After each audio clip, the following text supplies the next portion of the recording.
BST এর কোনো অনুমোদন এখানে পাচ্ছি না। এই ট্রেড লাইসেন্সের মেয়াদ 2019-20 অর্থ বছরের শেষ হয়েছে।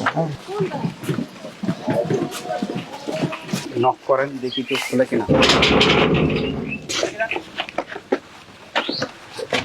আপনি ম্যানেজারকে আসতে বলেন আর এটা খোলেন। সেক্ষেত্রে আমি যতটুকু জানি এখানে বিএসটি কাগজপত্র করা আছে। আপনি নিয়ে আসেন এই কাগজপত্র সহ এটা খোলেন।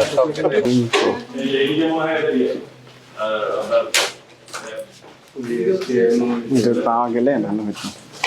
আপা অনেক কিছু জানেন।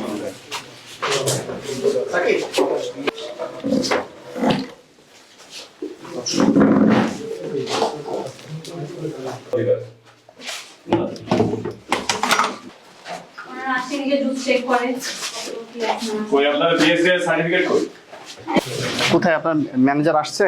না ওনাকে তো কল দিতেছি। হ্যাঁ আসতে বলেন। Artificial flavour drinks. যে কোনো ফ্লেভারের আমরা ড্রিঙ্কস অর্ডার করতে পারি। তো লাইসেন্স ইস্যু হয়েছে সেটা? হ্যাঁ লাইসেন্স হয়েছে। Limited licence. হ্যাঁ এটা তো আপনার লাইসেন্স না, এটা হলো না, এটা হলো টাকা জমা দেওয়া। টাকা জমা দিয়েছে আর কি লাইসেন্সের জন্য। লাইসেন্স পেয়েছেন কিনা সেটা দেখতে হবে, লাইসেন্স তো এখনো পান নাই। এটা রিপোর্ট আসছে? না লাইসেন্স দেওয়ার কথা এবার কিন্তু। আপনি তো বললেন যে লাইসেন্স আছে বিএসটি। হ্যাঁ আমাদের বিএসটিতে লাইসেন্স না, সেটা দেখানো আমাদের আপনি বললেন কেন যে লাইসেন্স আছে? এই যে আবেদন করেছেন মাত্র, আবেদন করছে লাইসেন্স পাইনি। এর জন্য আবেদন করেছেন। কিন্তু আমাদের কোনো অনুমতি দেওয়া হয়েছে কি করার জন্য। দেখান সেই অনুমতি পত্র। কে অনুমতি দিয়েছে দেখি একটু। বিএসটি এর কোনো অনুমোদন এখানে পাচ্ছি না। এই ট্রেড লাইসেন্সের মেয়াদ 2019-20 অর্থ বছরের শেষ হয়েছে।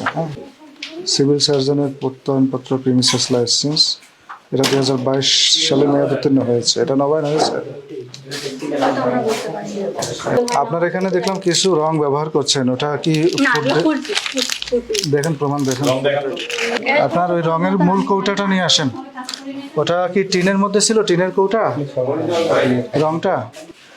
যেই কাগজপত্র আপনি সাবমিট করেছেন এগুলো এখনো পর্যন্ত প্রমাণ করে না যে আপনার এই কাগজপত্র বৈধ। রেজিস্ট্রেশন সনদ নাই, ট্রেড লাইসেন্স নিয়েছেন সেটি 2 বছর আগে মেয়াদ উত্তীর্ণ হয়ে গেছে। প্রিমিসেস লাইসেন্সও 2022 সালে মেয়াদ উত্তীর্ণ হয়ে গেছে। যে আপনাদের যে অনিয়মটা আমরা তদারকি করে পেলাম, অবৈধ প্রক্রিয়ায় খাদ্যপণ্য উৎপাদন প্রক্রিয়াকরণ, যেটা ভোক্তা অধিকার আইনের 43 ধারা লঙ্ঘনের অপরাধ, ঠিক আছে? এর জন্য সর্বোচ্চ 1 বছরের কারাদণ্ড সহ 1 লক্ষ টাকা জরিমানা অথবা উভয়দণ্ড হওয়ার বিধান রয়েছে। তো আপনাদের যে অনিয়ম এটা তো আপনারা স্বীকার করছেন, ঠিক আছে? আপনাদেরকে আজকে সতর্ক করে 50,000 টাকা অর্থদণ্ড প্রদান করা হলো।